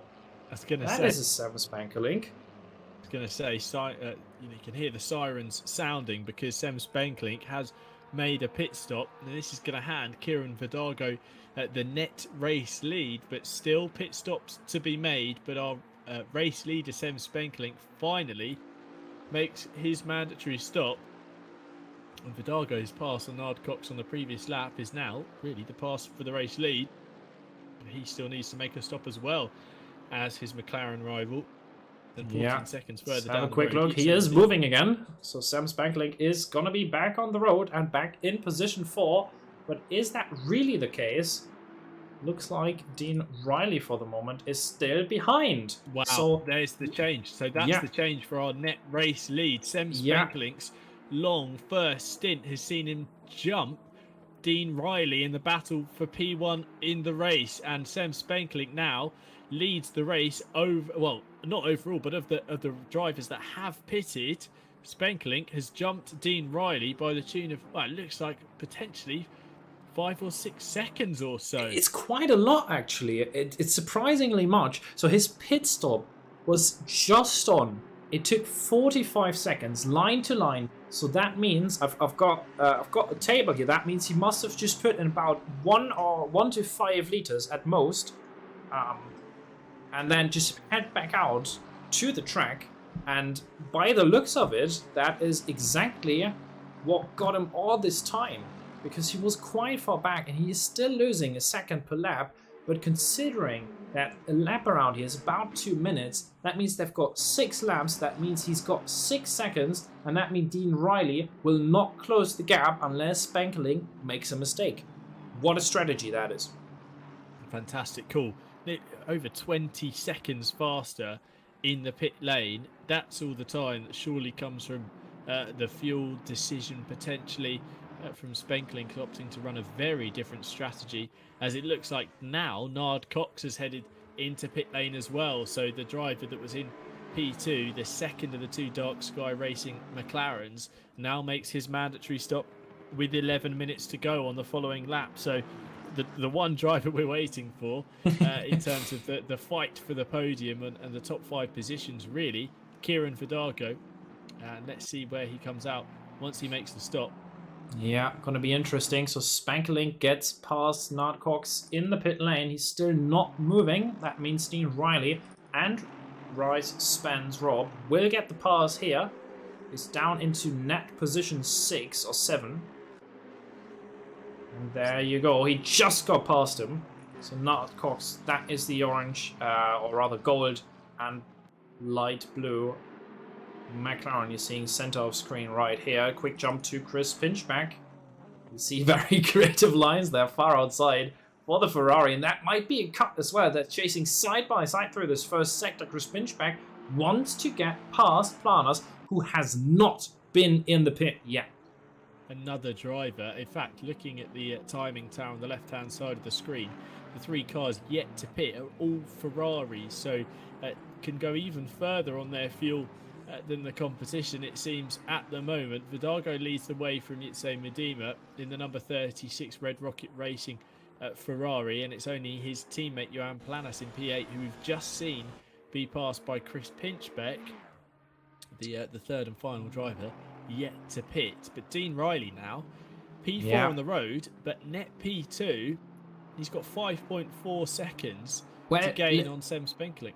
Let's not go and say that he's got the net P2, because we were so sure that he's already ahead of everyone else. What if Vidago can do a miracle pit stop and then try to continue challenging? Because you see the pit stop 45 seconds. That's probably one of the quickest, at least comparatively to everybody else who's doing that quick stop. Ooh. Oh, there's a car sideways on the road there, almost crashing him there. Sander Vale. Yep, stopped and across the track, a number of cars, it looks, having to avoid the stranded 808 Mode 11 Aston Martin down in P22, but I'm sure it's going to tumble even further once he crosses the start-finish line. The white flags wave for a slow car on track, and that's probably Zandervale passing through his own warning there, but he continues on. And that'd be such a shame inside the final 10 minutes here at Paul Ricard. This is going to go down to the wire. Let's have a look. Martus Markek here against Garlin. And he's much quicker, 7/10s. He's again on the last lap. He looked to try and make a quick move here. To the inside he goes. Very, very decisive. Putting it right there, but he's left room. And now with a switchback attempt, this could get very interesting. Garlin on the outside now, on the run down towards the tricky right-hander, but Marquette is going to have the move done into Hotel. But I say that, and Garlin sends it in deep and tries to go the long way round. Becomes the inside, becomes the outside. It's switchback left and right here. Marquette spins out of the tight right-hander at De Camp, and he loses the position that he worked so hard to try and gain on Garlin. He's going to lose even more spots there, as it looks like Van Schaik and Vickers have got through as well. Fortunately, just gets back in line ahead of Dimitri Ducanois, number 114 Bentley, but Marquette, a mistake under pressure there as he battled away with Garlin. Oh, and how brave was it there? How brave was that? He broke so late and turned it almost across him, but just enough room. That was brilliant. Really, so fantastic side-by-side racing, and Garlin will be smiling, I'm sure of it, behind the wheel of the 118 Aston Martin, having sent it in so deep into Virage Hotel.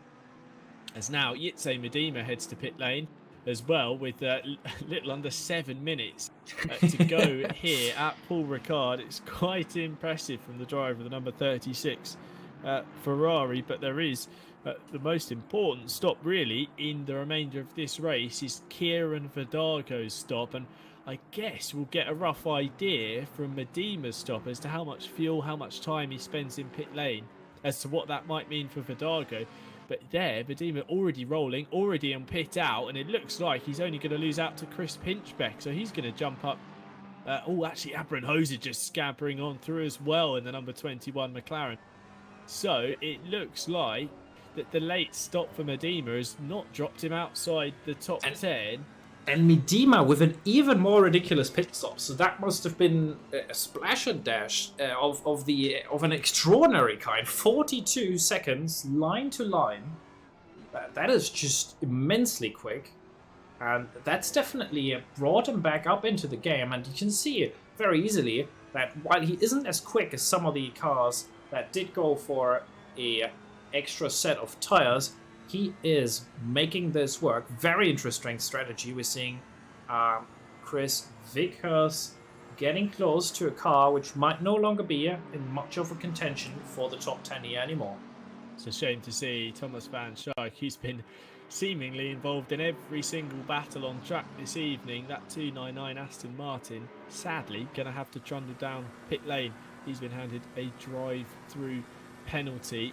And just another testament, to Medema's strategy quickly. He was outside the top 10 before the pit stops really began to kick off. And now he's up to 8th place. So he's gained 4 positions in this middle part of the race, as Vickers looks to get the job done before Van Schaik's even headed to pit lane. They're side by side on the exit of De Beausset.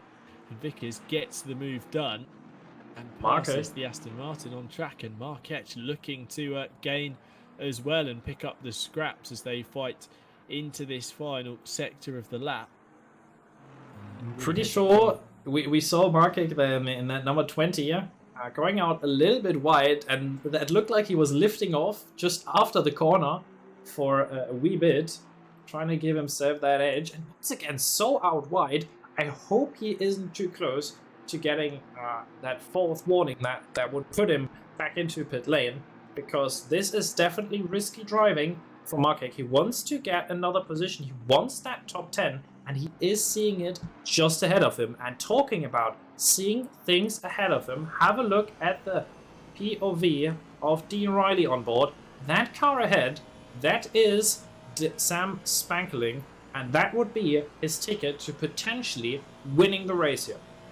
Well, it's come down, hasn't it, from 6 seconds, potentially more, after Spankling's very late pit stop with 13 minutes to go. It's now under 4 seconds, under 3.5 seconds, and seemingly shrinking at every single apex and corner. Dean Riley giving it absolutely everything in the final few moments. There we go, Vidago has finally made his pit stop. The number 4 Ferrari trundles down pit lane with less than 3 minutes to go. He will have to see where he emerges back out on track and how he compares to his rivals in Sem Spenklink and Dean Riley, but get the feeling that it's a fight between Spenklink and Riley for the top spot. Vidago won't need to take much fuel, he might not even bother taking tyres with only a couple of laps to be had here at Paul Ricard. Spenklink is back in the lead, and then Dean Riley follows him. I think Bryce Spence might still get the run on him here. Kieran Vidago is now starting to move, and this is going to get tight. He is going to stay ahead, and it's going to be P3 for him now. We saw a switch, I think, somewhere around Markage and Thomas von Schaik. They're still very close, but this means we have updated standings, and just with 2 minutes left in the race, we finally have everything cleared up. And you know, some leagues they put in a limit where they can a pit window, I think, yeah, that's what it's called, yeah, in the middle. And now you know why that is, because you're gonna have somebody extending the pits up till the basically last lap there for Kieran Vidago. So very interesting, and that strategy worked out beautifully. Oh, this is the reason why you wouldn't put one of those in, Nicholas, because it just blows the strategy rulebook wide open. Vidago pitting with seemingly 2 laps to go here at Paul Ricard finds himself jumping up the order into a podium spot. I mean, in the opening 20 minutes of the race, the number 4 Ferrari was slipping down the order, but now he stands a good shot at getting on the virtual rostrum. As this fighting further back, looks like Bas van Mellis just moving aside, getting the blue flag. Pinchbeck's going to go around the outside, and Abron Hose is going to follow through as well. This is the fight for P6. But meanwhile, the fight at the front, that gap's come down even more so on this lap. 1.5 seconds further taken out of Sem Spenklink's race lead over the number 22 Aston Martin of Dean Riley. 2.1 seconds now between the pair, and with the clock at 1 minute 7 seconds, 6 maybe as they cross the line, I get the feeling this will be the final lap of the race. Spenklink 1.8 seconds advantage.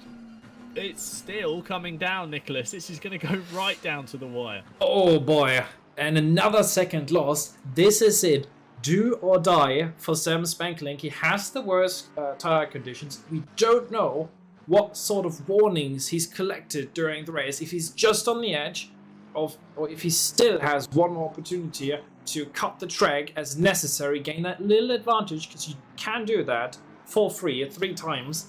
But the honest question is Dean Riley, even if he gets close, in the contention to get a move done? Because not only does he have to drive up close in this final sector, he'll have to stick his nose in somewhere without a collision.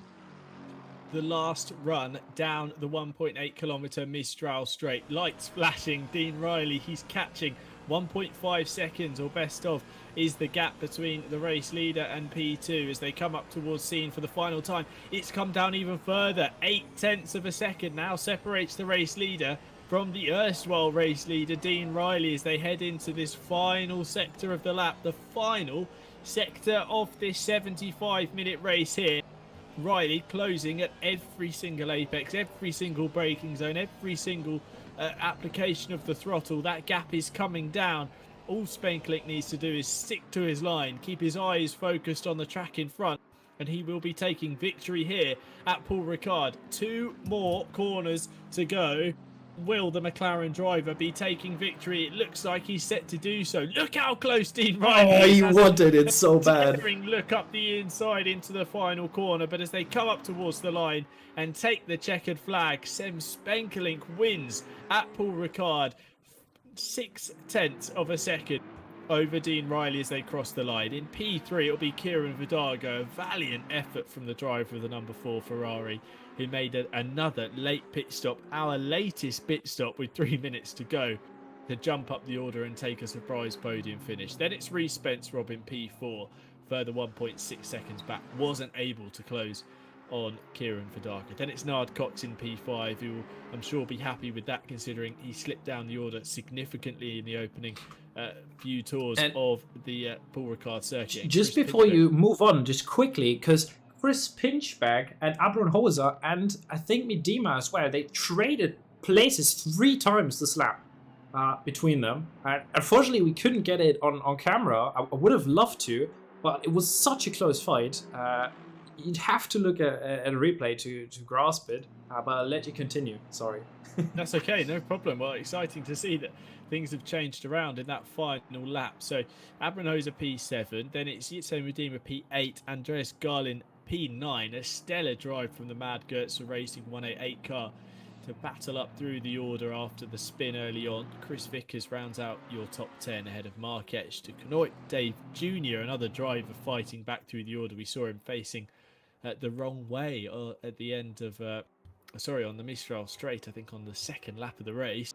Then it's Van Schaik in P14 ahead of Planas in P15. And Nicholas, I mean, what a fantastic race as always here with this community and with this GT3 field. But it proves that strategy is a blank canvas for the artists to paint upon, isn't it? And Sem Spenkling certainly painted a beautiful picture for himself this evening. We were doubting the strategy, doubting the time lost in that middle point of the race, but Sem made the late stop. He committed to it. 13 minutes to go, and it seems that the dice he rolled came up for him, because a fantastic race win. And Dean Riley will be scratching his head. I'm honestly shocked. You put that beautifully. It's something we doubted. We didn't quite realize the beauty in the strategy, and the fact that with such a short pit stop, we could really make quite a lot of time. You saw Dean Riley, he drove his heart out, he got so close, and I think it's still very good, a very valiant effort from the both of them, just on very different terms. All throughout the race, you saw that Sam, he took it easy and he got the win. That paid off for him. And just to wrap things up and talk about the community a little bit, you know, we said there was close racing all race long, and to even push that point even further, there were 11 cars out of the 34 finishing the race that were within 1 second at the end of it. Incredible. Shows you just how close the competition is here at SRHI, soon to of course become Simsport Racing International. A couple of drivers actually waiting in the green room to chat to us, so I'm sure we can drag them into the live broadcasting booth, and we'll have a word with them. You reckon you can do that as well? I will do that. We'll bring them in. So Kieran Fadago, Sem Spenkling, and Dean Riley join us in the commentary booth at the end of the race, and we'll go to our race winner for Sem. Alternate strategy for you. Nicholas and myself were in the commentary box trying to work out why you were going so late. It looks like you were losing time in the middle of the race, but it all seemed to work out at the end just about. Dean Riley, hot on your heels at the end. How was the race for you? Yeah, it was an epic race. I actually expected the other guys to be in the same strategy as I was. So, yeah, after Dean just breezed past me like with that Aston, insane top speed, nothing I could do. I was like, okay, I just need to stay close. Hopefully his tires will wear quicker. But then I was surprised that a lot of people went in halfway. And my strategy was to go long and take as little fuel as possible at the end, and then just hope that the pit stop was short enough. And then when I came out like 7 seconds ahead or something, I was like, okay, like 6-7 laps to go, I can lose 1 second a lap, and just try to keep that pace of losing 1 second per lap, and then making sure that I had enough left at the finish, which was like half a second. So absolutely ecstatic about it. Well, a fantastic drive from yourself. Something else we were talking about, this Paul Ricard circuit, you're having to push the car as hard as you can, but also play with the track limits warnings. We wondered, did you have one final track limit warning left on that last lap to use up, or were you having to really be cautious in those closing moments? Yeah, I was lucky to have one left, so I could have pushed a little bit harder if necessary, but I already had 2 near the start of the race, so I was like, okay, now I need to be cautious, because otherwise drama like last time in the GT4. So I was like, let's keep it steady, keep it within the white lines, and luckily no more trouble after that. Well, your 2 races so far this season, obviously you missed Laguna Seca, but a P3 at Kailami, now a race victory here at Paul Ricard. Really, I mean, just your comment on how hard you have to push to win these races, or at least be fighting in for the podium, because the level of competition, how close it is in qualifying, it seems that anyone from anywhere on the grid stands a shot at standing on the top of the virtual rostrum. Yeah, it's actually insane how many competitive people there are in this league. Like, everyone is so close to each other, and given on a good day, like I think like 10 people could win this race, and yeah, it depends on where the car is good as well. So one day you might see someone else win that you don't expect, and then the other day it's completely the other way around again. So I think it's all about consistency, making sure you don't bin it and keep scoring points to get to the end somewhere near the top or on the top, and that's what I hope to accomplish this season. Brilliant stuff. Well, congratulations on your race victory this afternoon, Sam. Cheers, Tim. And we'll go over to our second place finisher, Dean Riley. Dean, you had a really strong race all round. Your strategy looked to be on point, and you looked prepared to reclaim the lead and lap till the end, but it all seemed to change with that late stop from Sem, and you found yourself trying to claw back those seconds in the final few laps. How was your race? Yeah, I mean, I was debating going for a one-stop, like no tyre change, and I thought the front engine car is so difficult to save your tyres for 75 minutes round there, and to compete with the mid-engine cars, it's near impossible to follow them on the same strategy. So I thought I'll go for the different strategy and the one tyre change, and hopefully push as hard as I can throughout every single lap and not worry about the tyres. And I mean, my consistency was pretty mega. I mean, 1 or 2 times most laps, and in the end I think a back marker on the last corner probably just cost us the win, or if there was one more lap I was 100% going past him. So it was like, I was a little bit disappointed, but yeah, I mean, I fought really hard to get back where I did. So Definitely gave it everything out on track there this evening, and it all started with a good qualifying P3 on the grid. We seem to have a lot of Aston Martins and McLarens to the front of the order. How did you find the Aston Martin, as you allude to there? Difficult in terms of conserving the front tyre, but it looked like you had plenty of speed down the long Mistral straight. yeah, I mean, my plan all along was to hopefully push the front guys' tyres as hard as I can just by running zero wing and driving past them, and that's exactly what I did. I thought I could get in front and maybe push them a little bit harder than they were expecting, and maybe use a bit more of their tyre life. And then knowingly I was coming in for tyres, and I was hoping they were doing exactly the no tyre change, and I thought I could claw them back towards the end of the second stint. But yeah, like I say, one more lap and yeah, that probably would have worked, but yeah, it was extremely close. Well, congratulations on your result this evening, Dean. Great to hear from you post-race. Cheers, thanks. We go over to our third place finisher, and I don't really want to say it, but I might say it as well. Kieran, a surprise P3 from yourself, considering how the opening part of that race was going. Was it your strategy all along to pit with 3 minutes to go? Yeah. I filled the car up as much as it would go. And I just wanted to get around, put as little fuel in the car as possible. So at the beginning, I wasn't worrying about like track position at all. I was just wanting to put in good laps, save the tyres. Especially, I struggle around this track quite a lot, especially with tyre wear. So it was my goal to really get on top of that. I think it worked. Oh, of course it worked. On the podium for the first time this season. It must be difficult in such a close field. You're a strong starting position, P5 on the grid, on the third row, to, as you say, to not get involved with those fights early on and kind of play the long game.